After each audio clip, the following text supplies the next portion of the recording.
আমি ভাসি, তবু তোমায় ভালোবাসি।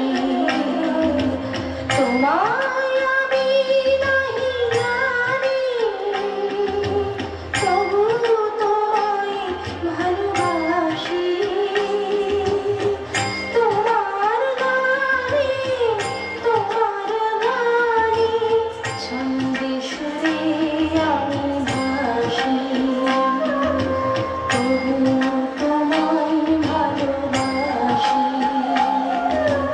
তোমায় আমি নাহি জানি, তবু তোমায় ভালোবাসি।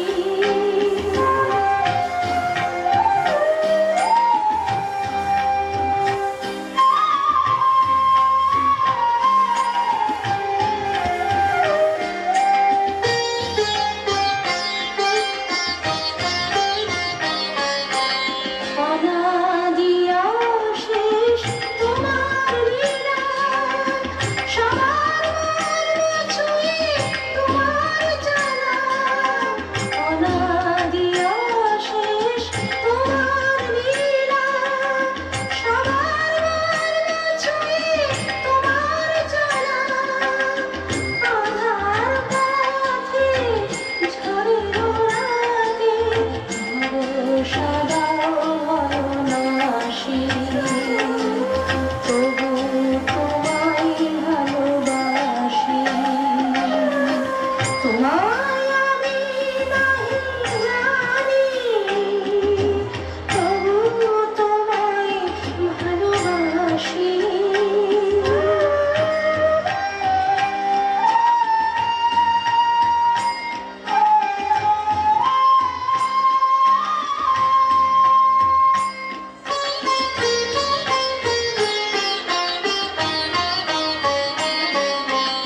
তুমি বিনা বাঁচতে না পারি, তোমার বিনার ধ্বনিতে প্রাণ ভরি। তুমি বিনা বাঁচতে না পারি, তোমার বিনার ধ্বনিতে প্রাণ ভরি। মনের মাঝে মোহন সাজে নাচে চলো দিবানিশি, তবু তোমায় ভালোবাসি। তোমায় আমি নাহি জানি, তবু তোমায় ভালোবাসি। তোমার নামে, তোমার গানে ছন্দে সুরে আমি ভাসি, তবু তোমায় ভালোবাসি। তোমায় আমি নাহি জানি, তবু তোমায় ভালোবাসি। अजी सुनती हो? अरे सुनो तो। अरे देखो देखो मेरे हाथ में क्या है। डॉक्टर बाबू ने रिपोर्ट दिया है। अरे बधाई हो, मुबारक हो, तुम माँ बनने वाली हो। इस घर को खुशियों से भरने वाली हो। आंगन में किलकारियां गूंजेगी। बस भगवान की कृपा है। अरे अब तुम अच्छी अच्छी किताबें पढ़ा करो, भजन करो, कीर्तन करो। आने वाला कुल का दीपक है। वह ब्राह्मण कुल का है, इसलिए जन्म से ही यशस्वी होगा। वह औरों से श्रेष्ठ होगा। लेकिन आप यह कैसे कह सकते हैं कि बेटा ही होगा, बेटी भी तो हो सकती है। ओफो, ऐसी अपशकुन बातें मत किया करो। लड़की होगी तो कुल कैसे आगे बढ़ेगा? तुम्हारा नाम कौन रोशन करेगा? बुढ़ापे का सहारा कौन बनेगा? और शास्त्रों के अनुसार मोक्ष भी संभव नहीं है बेटों के बिना। किंतु घर का नाम रोशन तो बेटी भी कर सकती है। बेटा और बेटी में कोई फर्क नहीं है।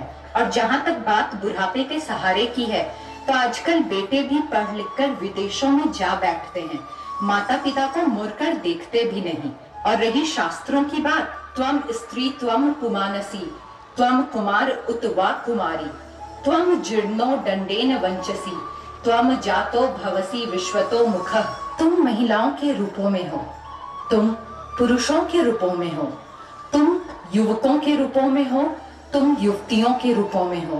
तुम ही हाथ में लाठी लिए वृद्धों के वेश में पथ पर चलते हो, और जब तुम अपने आप को श्रेष्ठ करते हो तो सर्वद्रष्टा, सर्वज्ञ और सर्वसमर्थ रूप में तुम ही प्रकट होते हो।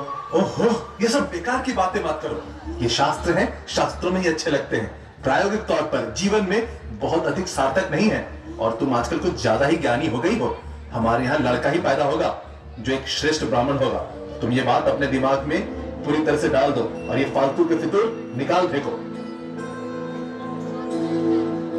शुद्धोऽसि बुद्धोऽसि निरञ्जनोऽसि संसारमाया परिवर्जितोऽसि संसारस्वप्नं त्यज्य मानित्रं मदालसोल्लापरोवाच पुत्रम्।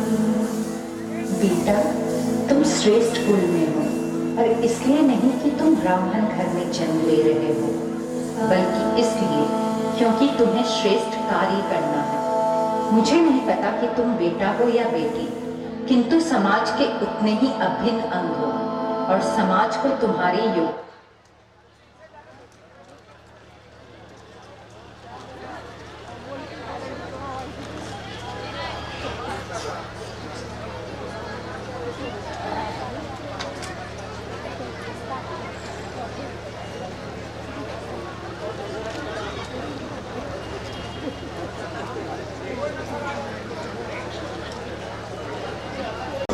बधाई हो, पुत्र है यह कुल का नाम रोशन करेगा।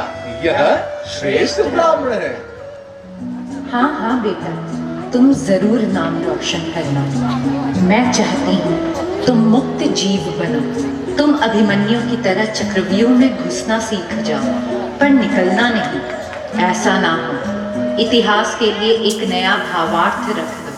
अभिमन्यु को चक्रव्यूह से निकलना सिखा दो कि और कोई अभिमन्यु मरे नहीं।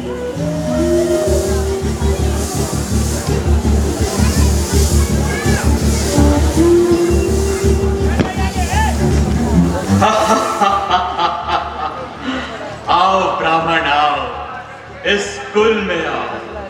समाज को तुम्हारी जरूरत है। तुम श्रेष्ठतम हो। तुम भगवान के पहले पुत्र हो। सबसे पहले इज्जत तुम्हारी होगी। समाज को तुम्हारे आगे झुकना होगा। आओ आओ ब्राह्मण आओ।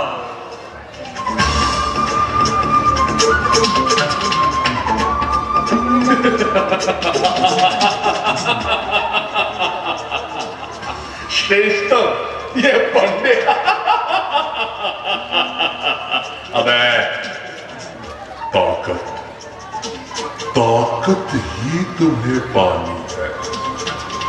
तुम्हें ताकतवर बनना है। तुम ताकतवर बनोगे तभी तुम्हारी प्रतिष्ठा है।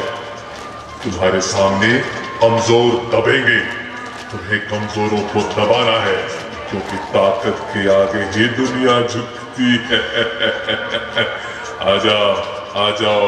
अरे इस पंडित के चक्कर में रहोगे तो घर घर भीख मांग कर खाओगे। आए आ जाओ।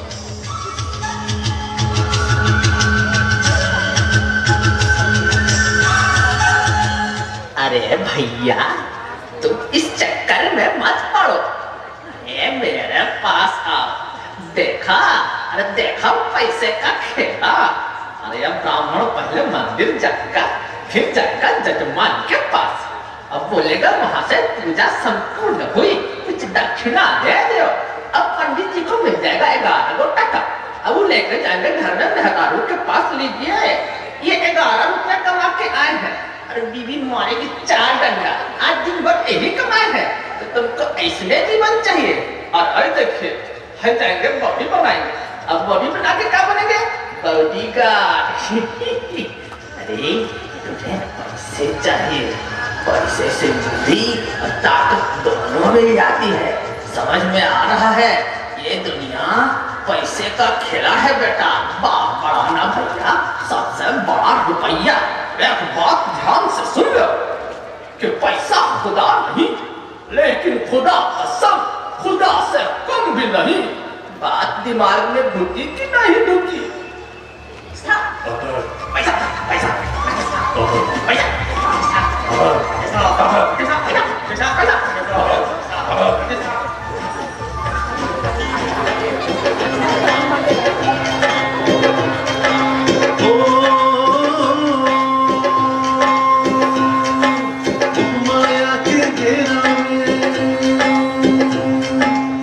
माया के घेरा में मुन्ना पड़ गया फेरा में, मुन्ना पड़ गया फेरा में, मुन्ना पड़ गया फेरा में, मुन्ना पड़ गया फेरा में, मुन्ना पड़ गया फेरा में। लाज लपट भय क्रोध संक्रमण, लाज लपट भय क्रोध संक्रमण, सब कुछ इस तन डेरा में, सब कुछ इस तन डेरा में। तन हटाए सब जाए यहाँ से, तन हटाए सब जाए यहाँ से। अरे तन हटाए सब जाए यहाँ से, मन कहाँ कब किस घेरा में। मुन्ना पड़ गया फेरा में, मुन्ना पड़ गया फेरा में। कौन बताए राह चलत को, हे पथिक तुम जाओ कहाँ रे। अरे कौन बताए राह चलत को, हे पथिक तुम जाओ कहाँ रे। जोगी चौगन चले जहाँ से, भक्ति का पथ तेरा रे।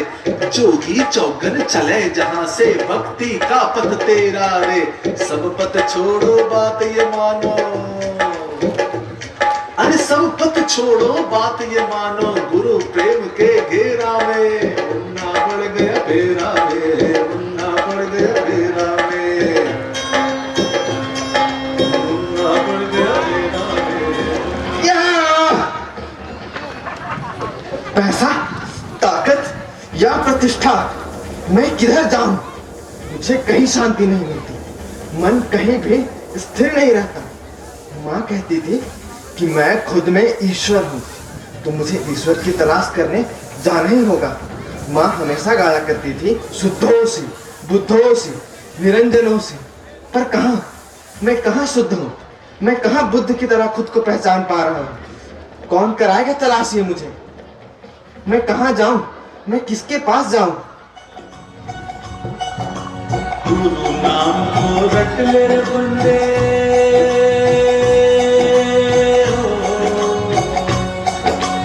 गुरु नाम को रट ले रे बंदे। जीवन है बस थोड़ा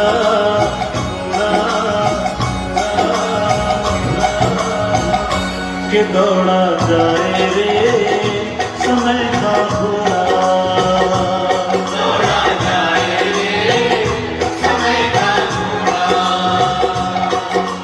गुरु नाम को रट ले रे बंदे, जीवन है बस थोड़ा थोड़ा थोड़ा के दौड़ा जाए रे समय का घोड़ा।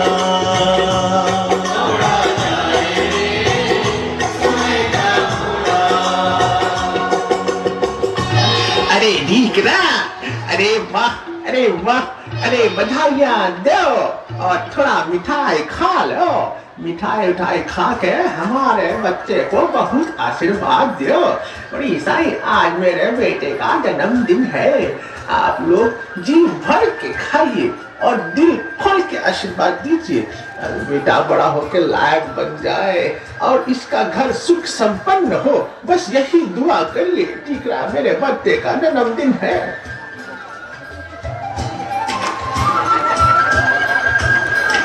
ए भाई, तुम ऊपर क्या कर रहे हो? तुम ही नीचे आओ, आओ आओ, थोड़ा प्रसाद खाओ, थोड़ी मिठाई ले लो और उन गरीबों को भी ले आओ। आइए, आप भी आइए ना। अरे आप भी आइए और खाइए और दिल से आशीर्वाद दीजिए। मुझे ईश्वर को खुश करना है, उसकी खुशी में तो सबकी खुशी है। नमस्कार, मैं भी ईश्वर की खोज में निकला हूँ। क्या आप मुझे ईश्वर को ढूंढने में मदद करेंगे? क्या आप मुझे बता सकते हैं कि ईश्वर को पाने का सही मार्ग क्या है?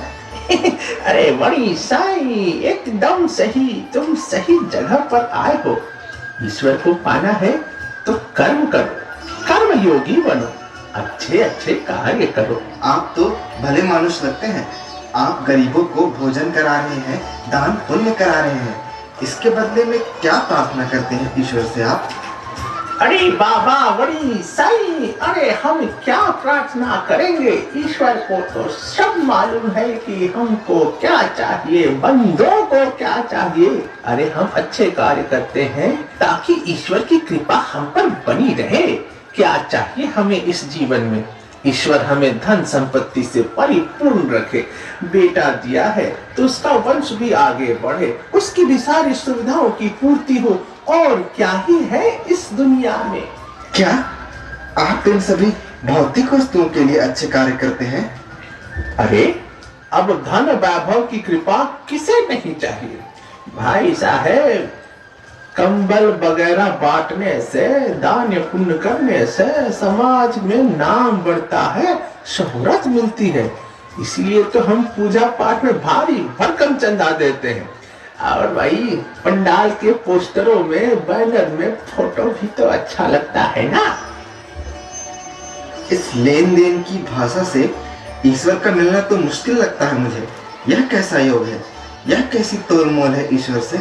नहीं, आप ईश्वर को नहीं दिला सकते, आप ईश्वर नहीं पा सकते। नहीं नहीं।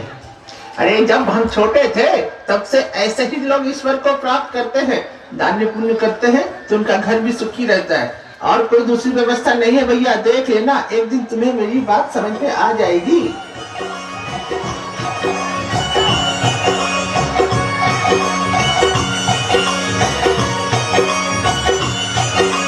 पल पल बीत रही जिंदगानी, कल की चिंता कर ले रे प्राणी।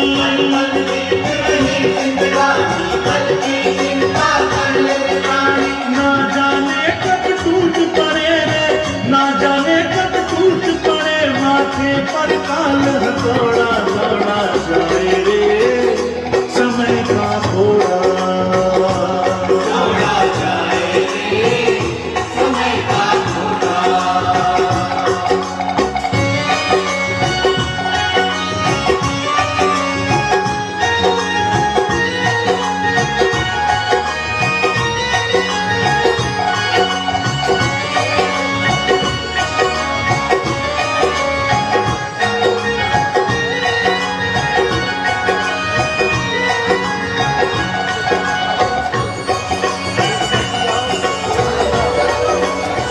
सर्वधर्मान् परित्यज्य मामेकं शरणं व्रज, अहं त्वां सर्व पापेभ्यो मोक्षयिष्यामि मा शुचः। परमेश्वर ने कहा है, उनको पाने के लिए, उनको समझने के लिए उनके बताए पथ पर चलना होगा। उनकी मर्जी के बगैर एक पत्ता भी नहीं हिल सकता। तो हम और तुम क्या हैं? अरे वाह, यह तो बहुत अच्छी बात है। क्या आप ईश्वर को जानते हैं?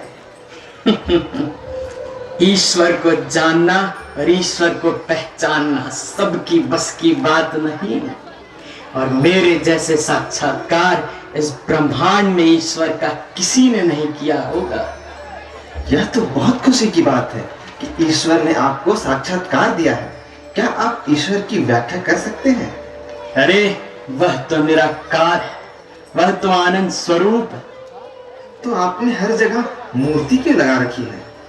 ईश्वर को समझने के लिए कोई तो माध्यम होना चाहिए, और मूर्ति में तो ईश्वर माध्यम के तौर पर होते हैं। किंतु कबीर दास ने कहा है, पत्थर पूजे भगवान मिले तो मैं पूजूं पहाड़। इसका क्या मतलब है फिर? यह सब सिर्फ कहने की बातें हैं। कबीर बनना आसान नहीं। कबीर बनने के लिए बहुत ज्ञान की आवश्यकता पड़ती है। और तुमने कितना ही जाना है? क्या जानते हो ईश्वर के बारे में? लेकिन उनकी बातों से तो यह साफ जाहिर होता है कि इस तरह ईश्वर नहीं मिल सकते। तुम ज्यादा ज्ञानी मत बनो। पूरे हिंदुस्तान, पूरे विश्व में कितने ही मूर्तियां हैं, कितने ही मंदिर हैं। लोग उन्हें पूछते हैं तो क्या वो सब बेवकूफ है? हमारी संस्कृति, हमारी सभ्यता, क्या ये सब निराधार है? मैंने तो ऐसा नहीं कहा। मेरे मन में तो बस एक छोटा सा प्रश्न है कि जैसा शास्त्रों में लिखा गया है, आमतौर पर लोग तो ऐसा बिल्कुल भी नहीं करते। इसके लिए शास्त्र को जानना जरूरी है, समझे? चलो अब निकलो यहाँ से। पहले पढ़ो, उसके बाद बहस करो। चलो।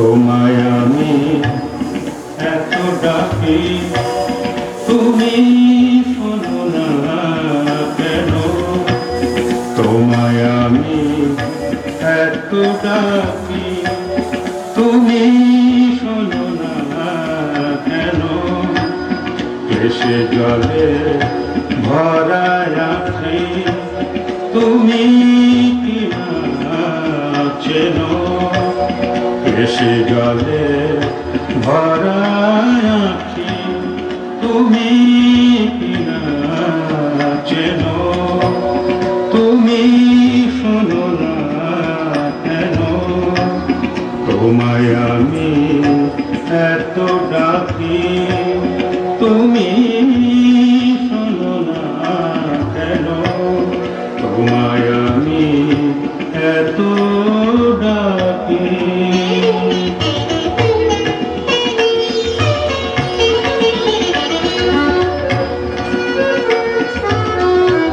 नहीं, कोई मुझे ईश्वर नहीं दिला सकता, कोई नहीं।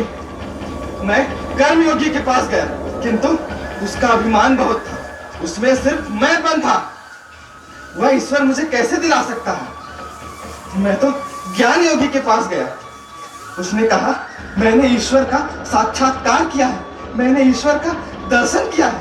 अरे जिसने अगर ईश्वर का दर्शन किया हो उसके अंदर इतना अभिमान और अहंकार, लगता है मुझे ईश्वर नहीं मिलने वाले, मेरा यह जीवन व्यर्थ है, पूरा व्यर्थ।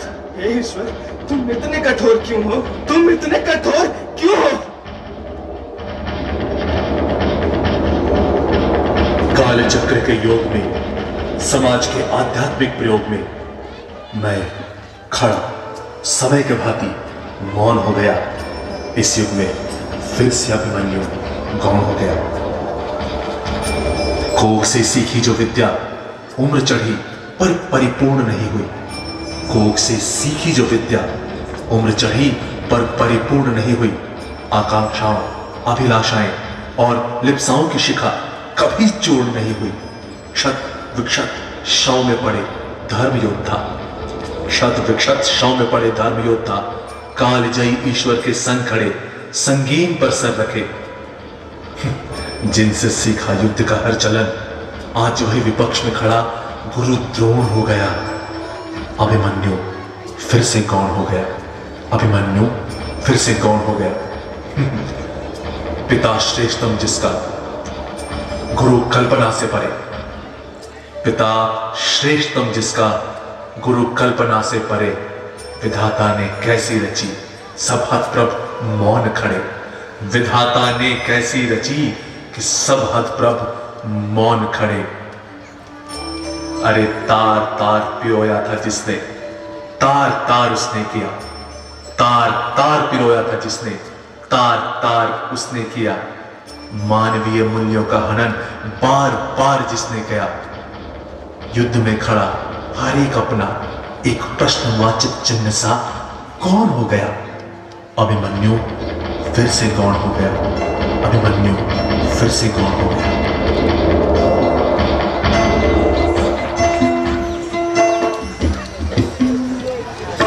तेरी हो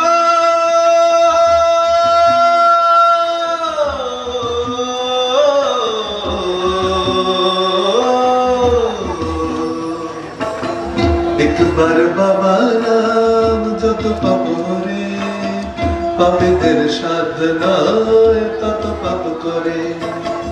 একবার বাবা নাম যত পাপ করে, পাপেদের সাধনা তত পাপ করে। বলো বাবা নাম কেবলম, বাবা নাম কেবলম, বাবা নাম কেবলম, বাবা নাম কেবলম, বাবা নাম কেবলম, বাবা নাম কেবলম, বাবা নাম কেবলম, বাবা নাম কেবলম।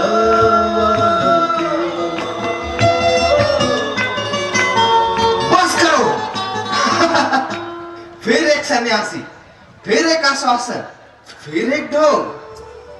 अरे क्या हुआ, तुम ऐसे क्यों हंस रहे हो? आप यह जो गा रहे हैं सुनकर तो बड़ा अच्छा लगता है, लेकिन यह ढोंग कर आप समाज को अब और बरगला नहीं सकते।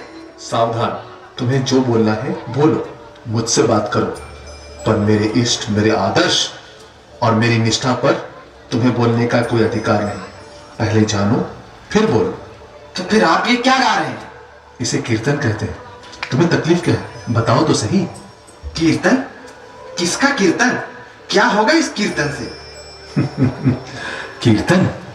अरे कीर्तन तो ईश्वर को साक्षात करने का सरलतम माध्यम है। इससे सरल कुछ हो ही नहीं सकता।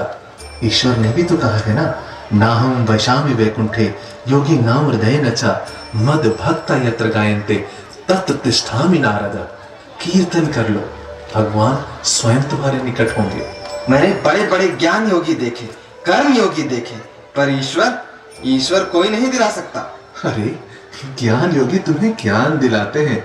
हाँ, एक तकलीफ जरूर है, उनके अंदर अभिमान और स्थूलता आ जाती है। और कर्म योगी का तो अहंकार बनता है ना। देखो, जहां भी कोई बड़ा कार्य होता है, बड़ी बिल्डिंग्स बनती है, बड़े मकान बनते हैं, बड़े त्योहार होते हैं, अरे उनका नाम होता है, पोस्टर में उनका फोटो होता है। उन्हें और क्या चाहिए? उन्हें तो ये अहंकारी बना ही देता है। तो उनसे मिलकर तुम्हें ईश्वर कैसे मिलेंगे? हाँ, ऐसा ही मैंने महसूस किया। क्या आपके पास कोई मार्ग है? सुनो, ये जितने भी तरीके हैं ना, सभी एक लंबी प्रक्रिया से गुजरती है। मैं ऐसा नहीं कह सकता कि कर्म योग या ज्ञान योग कोई मार्ग नहीं, किंतु इसमें तकलीफ बहुत है।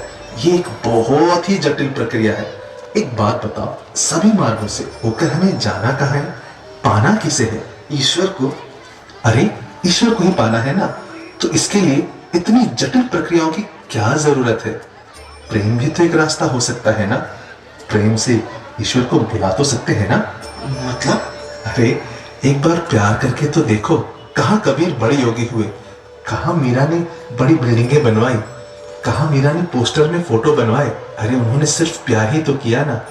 और इन सबसे बड़ी बात यह है कि क्या करना है इन ज्ञान का, क्या करोगे ज्ञानी बनकर। बात तो प्रेम की है ना। और तुम्हें तो कबीरदास के बारे में पता ही है। कबीरदास ने कितनी अच्छी बात कही। पता है उनके साथ क्या हुआ रहा?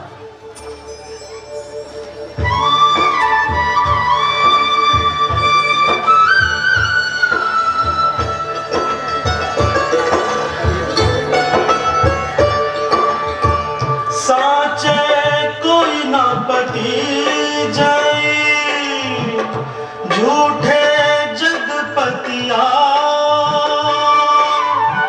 गली गली गोरस फिरे, मदिरा बैठी बिका।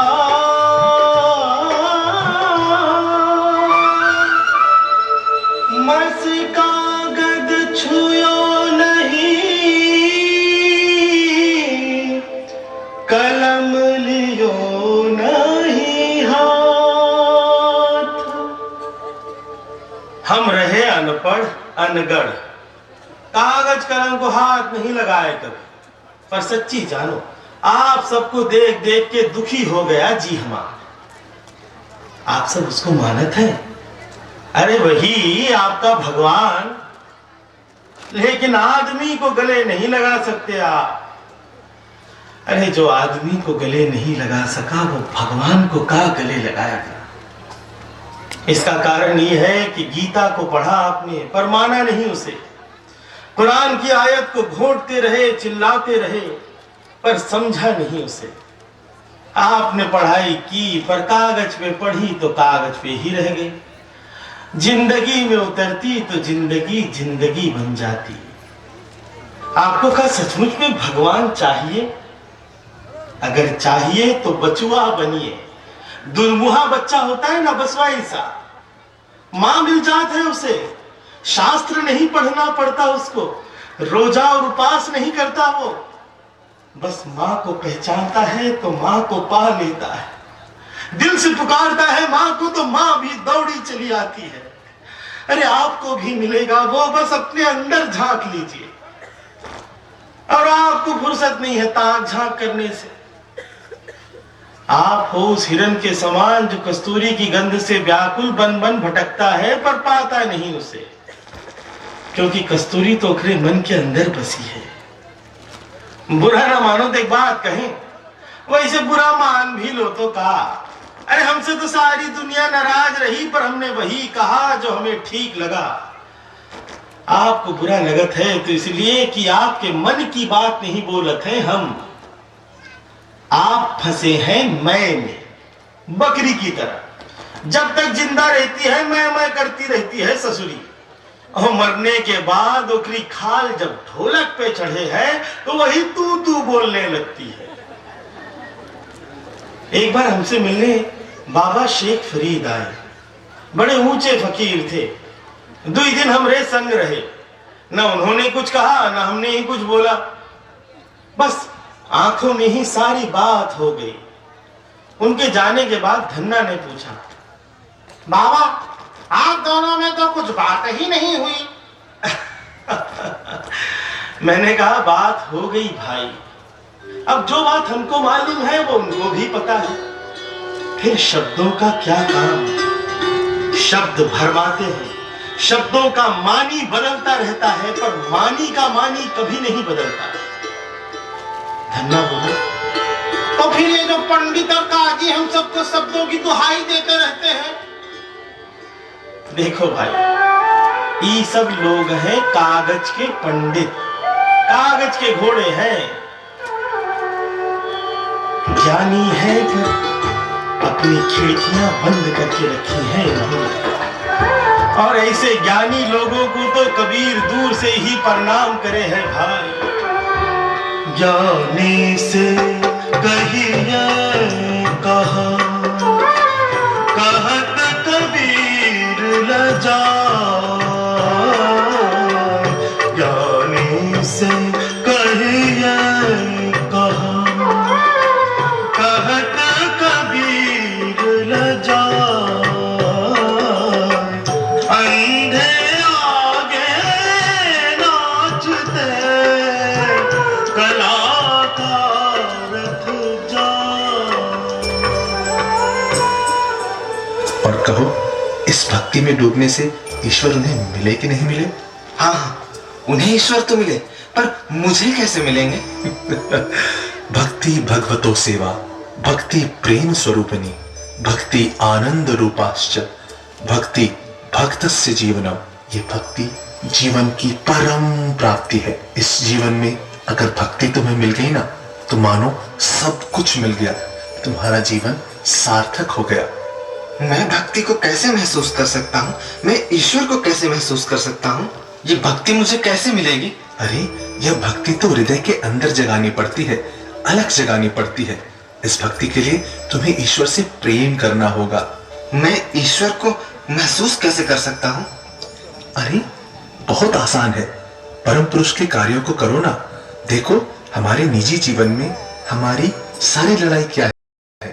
हमें तरक्की करना है, ऊंचा पद पाना है, ज्यादा पैसे होने चाहिए, और एक दिन सब यही छोड़कर हम चले जाएंगे। तो जो हमारे साथ जाएगा वो क्या होगा, और हमें जाना कहाँ है? बस इस बात की चिंता करो ना, तुम्हारा जीवन सुखमय हो जाएगा।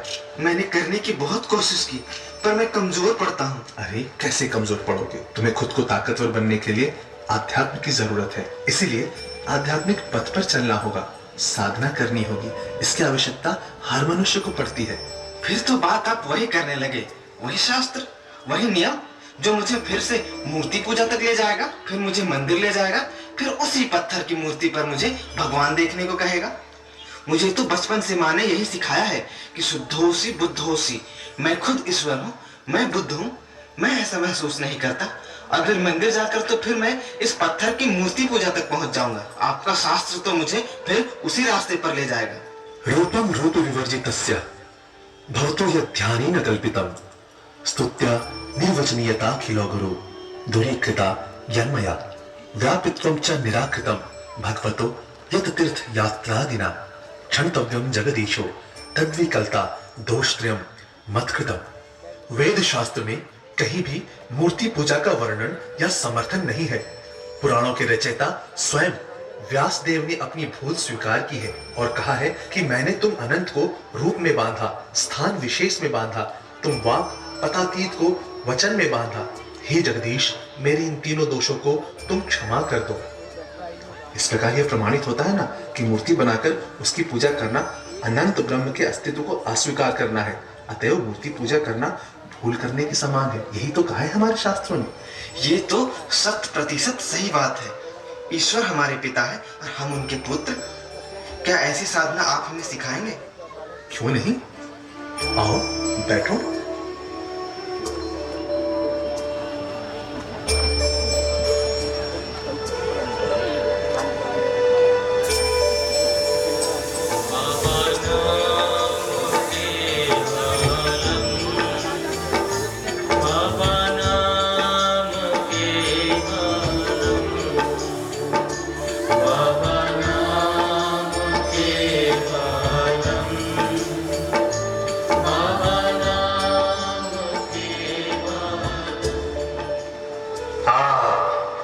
तुम ब्राह्मण, तुम मेरे कुल के हो। तुम्हारा जन्म ब्राह्मण कुल में हुआ है। तुम मेरी ओर आओ। आप तुम मुझे भटका नहीं सकते। जिस प्रकार आला लटका लेने से डॉक्टर का बेटा डॉक्टर और काला कोट पहन लेने से वकील का बेटा वकील नहीं बन सकता, उसी प्रकार सिर्फ ब्राह्मण कुल में जन्म लेने से कोई श्रेष्ठ नहीं बन सकता। मनुष्य श्रेष्ठ अपने कर्मों से बनता है। मुझे तुम्हारी कोई जरूरत नहीं है। तुमने सही चुना। इस डरपोक पंडित के पास क्या ही मिलेगा तुम्हें। ताकत ही तुम्हें मजबूत बनाएगी, और जब तक तुम कमजोरों को दबाओगे नहीं, अपना महत्व नहीं पहचान सकते। अपने आप को ताकतवर सिद्ध करके ही समाज में प्रतिष्ठा प्राप्त की जा सकती है। चलो, अब तो चलो मेरे साथ। नहीं, मुझे ताकत भी नहीं चाहिए। अरे ताकत तो हमेशा बदलता रहता है। जो बचपन में था वह जवानी में नहीं, और जो जवानी में था वह बुढ़ापे में नहीं। किस ताकत की बात कर रहे हो तुम? ताकत तो सत्ता के बदलते ही रातों रात बदल जाती है। यह ताकत कभी किसी की नहीं हुई। तो क्या चाहिए तुम्हें? तुमने सही काम किया पुत्र। अब बुद्धि खुली तुम्हारी। तुम्हें मेरी ओर आना ही पड़ेगा, क्योंकि सबसे जरूरी पैसा है। पैसा, पैसे से सारे सुखों की पूर्ति होती है।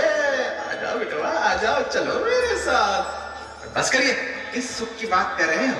पैसे से सिर्फ सुविधाओं की पूर्ति होती है, मन को शांति नहीं मिलती। अरे यह मन आत्मा तो अजर अमर है, और पैसा, तुम तो देश की सीमाओं तक सीमित हो। एक देश का पैसा दूसरे देश में नहीं चलता, तो तुम कहां तक मेरा साथ दे सकते हो?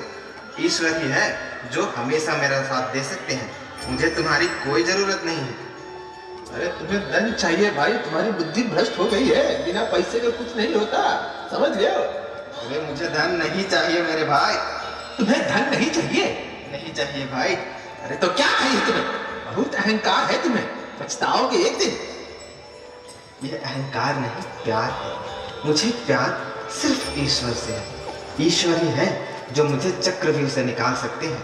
मुझे तुम सब की कोई जरूरत नहीं। तुम सब जाओ और मुझे भक्ति के सागर में डूबने दो।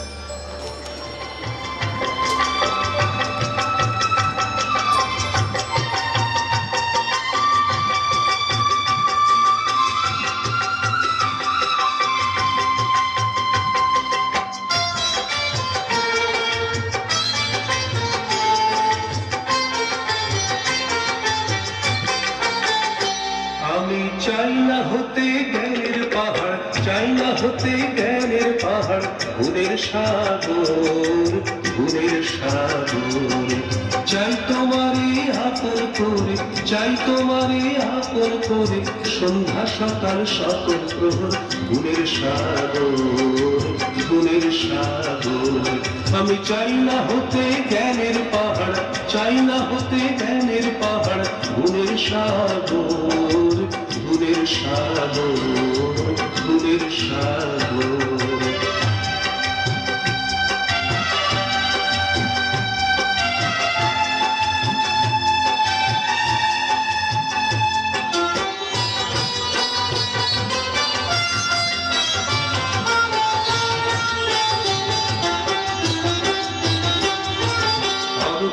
রতন পরশমণি সবই তুমি বুঝি জানি ভরত রতন পরশমণি সবই তুমি বুঝি জানি তুমি থাকলে সবাই আছে তুমি থাকলে সবাই আছে তবেই আছে গুণের কদর গুণের সাগর গুণের সাগর আমি চাই না হতে জ্ঞানের পাহাড় চাই না হতে জ্ঞানের পাহাড় গুণের সাগর গুণের সাগর গুণের সাগর